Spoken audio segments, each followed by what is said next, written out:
Hey everyone, welcome back to our channel. If you're new here, please subscribe. I'd really love that if you're returning. How you doing?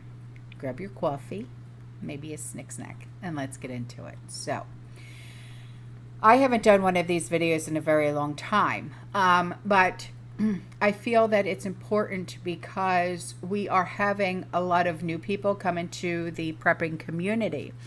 And I still get a lot of people asking me, where do I start? Okay, well, this video is going to help you to show you where to start, okay?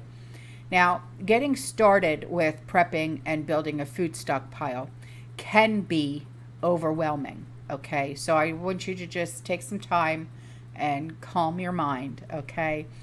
Because I find it hard to get started. When I first started prepping a few years ago, I was just like, this is going to cost me a lot of money. I don't know where to start. What am I going to do? You know, it was one of those. And the best place to start is by starting with a 2-week emergency food supply for yourself and your family, and then go on from there. Go for 2 weeks, then a month, then 3 months, then 6 months, and then keep building, keep building, keep building, okay? Now, to be honest, figuring out what to include in your emergency food supply is frustrating because you have no idea what your situation is going to look like. Will you have electricity? Do you have a way of cooking when the grid goes down? Will you have to bug out or will you stay in?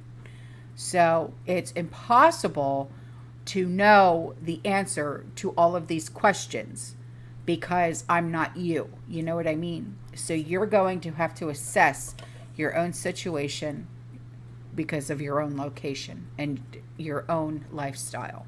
Okay? Now, you have to do the best that you can. I'm going to give you a list of foods so you can build a 2-week emergency food supply. Right, Stormy Bug?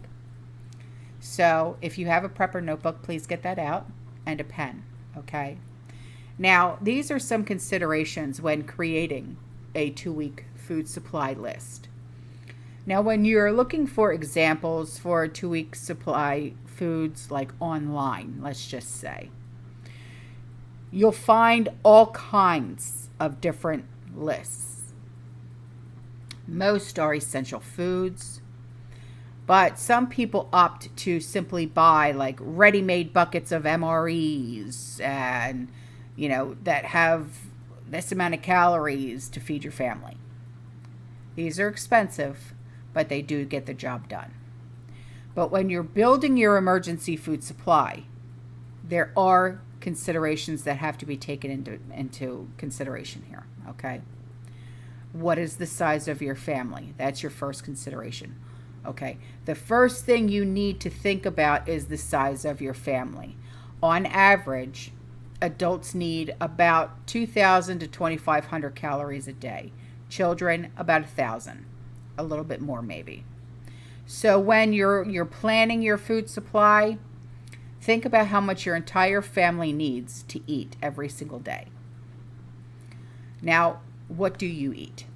Making a stockpile with foods that you don't eat will not make any emergency go any easier. The goal may be survival, but stocking up on foods that you never ate before, you're certainly not going to eat when SHTF happens. Okay, and you're not going to enjoy it. So, and it's going to make it even more challenging, and the situation is going to be much harder for your family. I suggest stocking up on foods that are calorie dense and also ones that your family enjoys.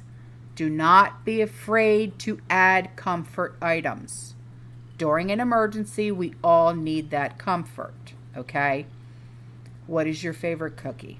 Your favorite snack? Your favorite coffee, tea, soda? Whatever the case may be, do not Do not starve yourself of that, because you will literally go nuts. Okay? So, the next is, how will you cook your food? I suggest that you stockpile food that you don't need to cook necessarily, as well as foods that are easily to reheat. If all you need is water and heat, that's ideal. Okay? You never know what your emergency is going to be like. Also, make sure that you have an emergency way to cook food. Now, this might be like a grill, a solar oven, a camping stove. Okay? I suggest having a few different ways of cooking. Okay? Even if it's just a fire pit, have different ways to cook. Okay?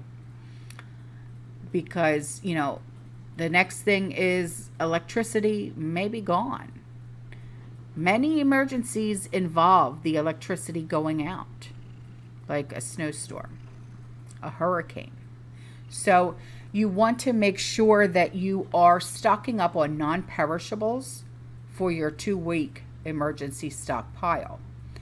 Now, when the electricity does go out, you should focus on eating all of your perishables first, or possibly preserving them if you know how to do that by pressure canning, things like that.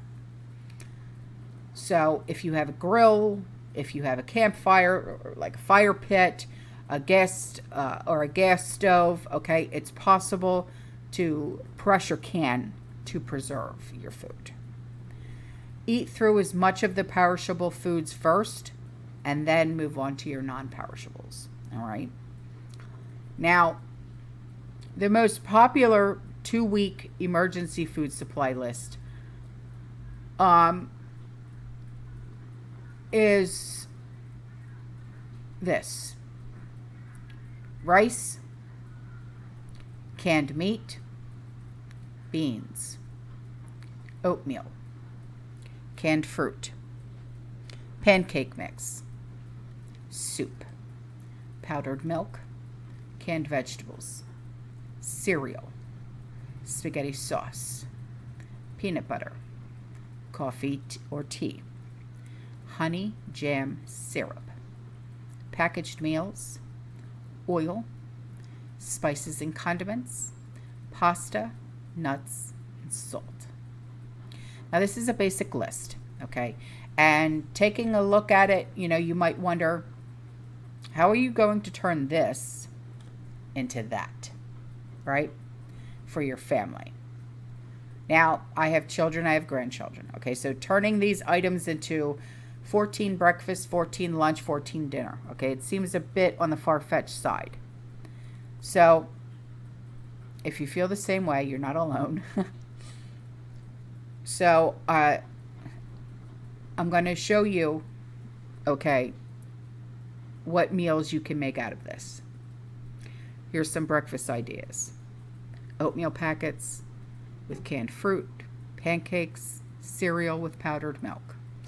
Some lunch ideas: ramen noodles, canned soup, macaroni and cheese. Here's some dinner ideas: spaghetti, canned meat with rice and canned veggies, soup with dehydrated bags. You could use like Bear Creek. That's my preference, Bear Creek soups, which makes about 8 cups of soup. Chicken fajitas with rice and beans. Here's some snack ideas: peanut butter crackers, peanut butter and jelly on tortillas, granola bars, applesauce.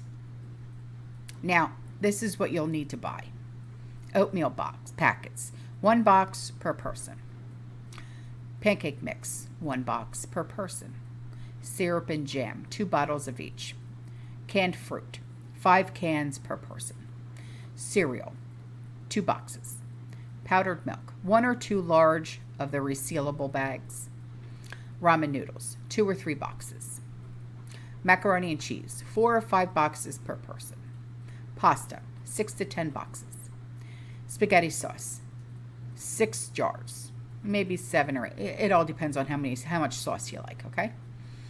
Parmesan cheese, 2 containers. Canned meat, 8 to 10 cans per person. Bags of soup, like the Bear Creeks, okay, 4 bags. Tortillas, 6 packages, because you normally get 10 tortillas in a pack. Rice, 10 pounds.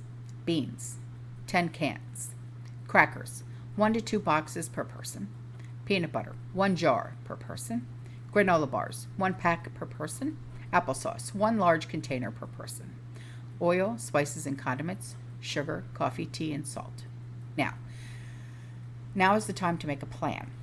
Now, this is just an example, okay? Come up with 4 or 5 meal ideas that you can rotate for your family for 2 weeks, okay? And remember, this is just for emergencies. These meals do not have to be fancy. Your goal is survival, okay? Now, after you make your list of meals that you can rotate out, figure out what you need to make all of these meals multiple times and decide what to add to your food supply. Then don't forget to add plenty of water for your stockpile. You need 1 gallon of water per person per day, okay? Now, do not stress. Figuring out how to build a 2-week emergency food supply should not be complicated. And keep your mind focused on just one goal at a time. Figure out what you'll need to feed your family and buy those items, okay? You'll be prepared and you'll feel ready to take on anything. But like I said, one goal at a time. Start with your 2 weeks and then go to your 1 month, okay? You'll get it. I know you will. All right, I'm out of here. I love you. I'll see you in the next one. You stay safe, you stay positive, you keep prepping, and as always, fearless. Ciao.